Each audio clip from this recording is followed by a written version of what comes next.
Hello everyone and welcome back to the Common Sense Crypto channel. As with you always, this is Rich doing another video today on XRP. So I hope you're all having a wonderful day today wherever you are in this great world. We're gonna talk about XRP. And once again, this is the one-day chart. We're sitting here at $3.09.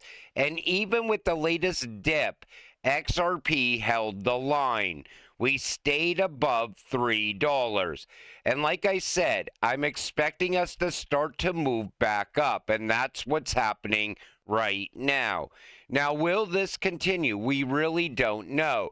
But as long as no real world events happen, any conflict breaks out in the world, I think we could finally start to rebound from the bottom.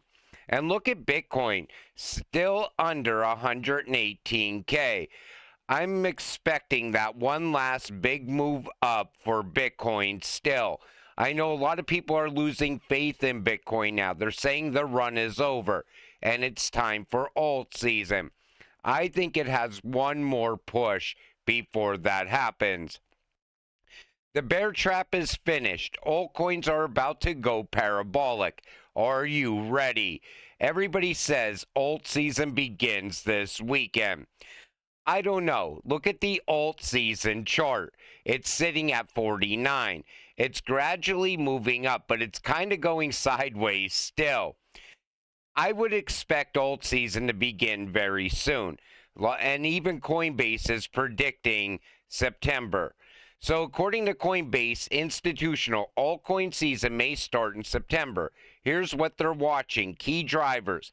Falling Bitcoin dominance. Bitcoin's market share has dropped from 65% in May to 59% in August.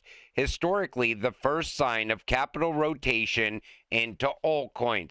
But what else is happening right now? Everybody's talking about looking past Bitcoin all of a sudden. Even the institutions are starting to look past Bitcoin.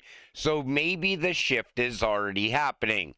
Improving liquidity, tighter spreads, deeper order books, and a recovery in crypto liquidity metrics makes it easier for institutions and large traders to move into higher beta names.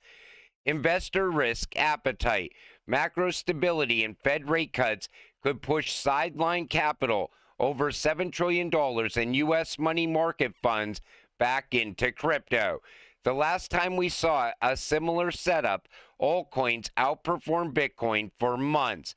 Why this matters for builders and founders. So they go on to talk about why this could be a very big opportunity. But if they're betting on September and the XRP ETFs go live in September, that's going to be a game changer. All of a sudden, XRP will be outperforming Ethereum and leading this cycle. Maybe the perfect setup is coming. This comes from Steph is Crypto. More XRP gains are coming. Send it to new all-time highs with haste. And you see, he's predicting a top coming in somewhere around $16. I think that's too low. Honestly, in my opinion, I think we're going to go much higher. I think people are underestimating the XRP ETFs. People keep saying the XRP ETFs are going to bring in money, but they're not expecting them to outperform the Bitcoin ETFs. I think they're totally wrong. I think the institutional demand for XRP is much higher than people think. That's what's really going to get us closer to $50 plus, in my opinion. Ripple CTO says institutions can move value without XRP or any crypto asset on the XRP ledger. But they have to use XRP to pay for transaction fees. But David Schwartz also mentioned this right here. He said that in some cases, it's better to use something other than crypto. And I expect over time, people will realize that it's better to use crypto than the alternative. So Schwartz mentioned that for certain situations, trust relationships present a better solution than using cryptocurrencies directly. When that happens, people will naturally choose the method that works best. He added that this doesn't threaten cryptocurrencies because they still serve only a small part of their potential use cases today. He's expecting more use cases to come for XRP. I still think it comes down to stablecoins because every single stablecoin, whether a country creates one or utilizes one, they're always going to need a bridge. The XRP can work as a trust layer in between two countries, in between two companies, in between two banks. It doesn't matter. I still see XRP reaching very high price points because once they realize that XRP makes everything faster and cheaper, they'll start to move over to utilizing XRP as well. Pundit predicts XRP should be around $20 to $50 when first wave of spot XRP ETFs go live. And I agree with that. Like I just said, I think the ETFs are going to perform better than people think. So what they're saying in this article is this: 15% of Bitcoin ETF inflows, $5.85 billion, could push XRP to $12.23. 30% could raise the price to $22.20. I think XRP ETFs are going to outperform Bitcoin ETFs and Ethereum ETFs as well.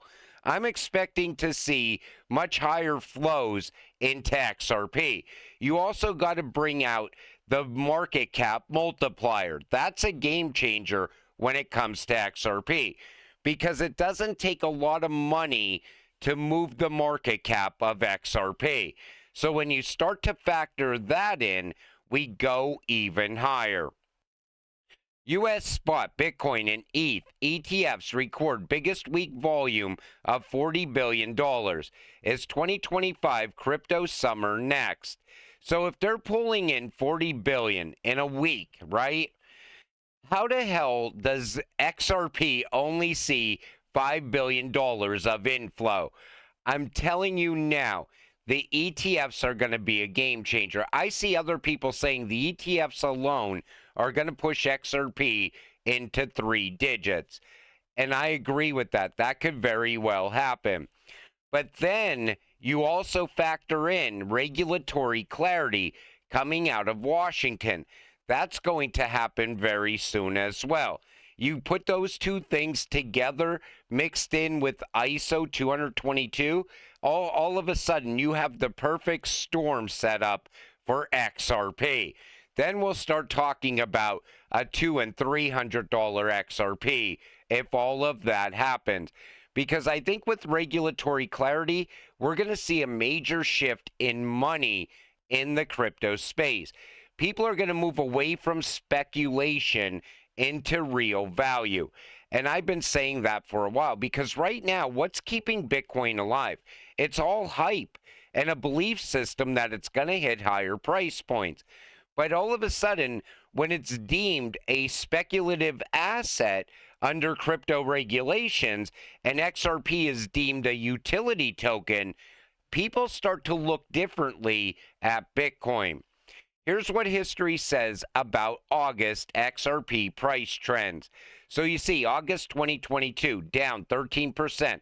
August 2019, down 19%. August 2018, down 23%. But then on the other hand, you see 2021, plus 59.9%. 2020, plus 8.5%. 2017, 52.1%. 2016, up 1.18%. So August is a mixed month for XRP. Over the last couple of months, it seems like XRP just stayed stagnant all throughout August, and you even see it on this chart. But August so far has not been that bad for XRP. You can't count the last 3 years where we were in the red, because that was during the crypto crackdown and the worst time in crypto. I think there's a possibility XRP starts to break out by the end of this month. People are still calling $4 plus for XRP by the end of August. Let's see what happens. Boom, Brazil just flipped the switch on the XRP ledger. Real world asset value jumped from $100 million to $1 billion plus in days. Vert Capital injected $940 million plus through tokenized debt from Banco ABC Brazil. Tracked live on the XRP ledger and EVM sidechain. They panic. I'm buying this dip harder. How about you? Now, this was all the hype today on X. Everybody was talking about it. But Vet says the stats on real-world assets are not correctly converted from Brazilian reals to U.S. dollars. XRP Ledger's real-world asset market cap from Vert Capital is closer to $200 million instead of $940 million. And the fix is underway. So it looks like it was priced out wrong, in the wrong currency. And this is why sometimes I like to wait to make videos, because somebody sees something and right away they run with it. And they think, this is what's real, this is huge news, I got to get it out there. Me, sometimes I like to sit back and see how things play out. Because later on you find out that there's a mistake that was made, or you find out that the news wasn't real news. And we see it with this right here. And Vet is definitely, he's one of the people that I would listen to most when it comes to XRP. Very credible source. So let's see if anything else comes of this over the coming days. But like I said at the beginning of this video, even with the latest dip, XRP held the line above $3. I don't think we're going back under $3. People were predicting under $2.50. Other people are like, here we go, under $2. I think those price points, they're gone forever on XRP. Even with this run-up that's about to happen for this cryptocurrency, all the way up to like $20 plus, and then coming all the way back down to 50 cents, that's not going to happen. You have to buy when the price is cheap. That's what it comes down to. You want to make money in crypto, you buy XRP now. It has a great return on investment from here. Even XLM, XDC, HBAR, and so on, they all have a great return on investment. And they're all utility-driven cryptocurrencies. So you know that they're not gambling. You're just waiting for everything to come together. And that's what we've been waiting on for XRP for such a long period of time. But after this run, I think a lot of people are going to be shocked when XRP doesn't have those massive pullbacks that they're expecting. I still think it's going to hold up pretty well. In fact, I think we're going to see up only for a period of time based on utility and use case and institutional adoption, because that is already coming. It's already happening at a very small level. Wait until the major wave of institutions flow into this space. It's going to be a very exciting time, and I really cannot wait to share it with all of you. But until it happens, stay patient, stay positive, and let's get rich together. With that said, I'm going to wrap up this video. I want to thank you all for watching. I appreciate all of you. I'll see you in the next one. Have a great night.